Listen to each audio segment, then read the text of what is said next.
Morgan. So Ms. Morgan, just had your trial, initial trial already?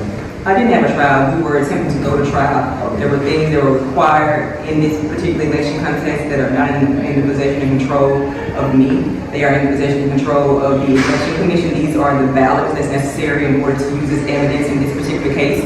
I filed a motion March the 7th concerning being able to access these ballots. The statute gives authority to give it to us way before now. It didn't happen. So on March the 7th, I filed a motion asking for it. That motion was ruled on Wednesday, right before the last week. So March 27th, that motion was ruled on to give access. On Friday, we went, which was a Thursday, on Friday we went to access the boxes and the commission's office was closed well before the end of business day. We then filed an emergency motion with the court to say, hey, we cannot access the evidence that is not in our possession and control. We filed an emergency motion on Saturday to try and save the court and the jurors' time. But we still ended up being in court here, as you saw today, on Monday. I went before the court and argued, hey, we don't have access.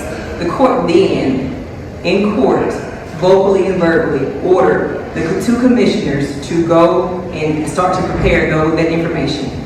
The commissioners did not do that. When I went over there to talk about it, they told me that they did not have the authority to do it, and the person who had authority was the circuit clerk, which is Zach Wallace, and that he was out of the country.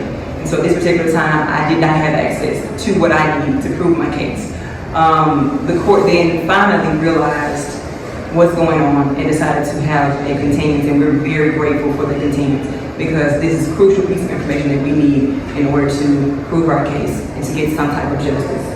Well, so I figured that might have been the case. Anything else you want to add about it? I just want to say thank you to people who have listened in, who tuned in, who said something behind closed doors and in public. Thank you all. Thank you for your patience, and I'm fighting for all of us for the will of the voters in Hinds County. This is not a position. This is for our democracy and who you guys overwhelmingly voted for on November 5th. Thank you. Thank you, Ms. Morgan.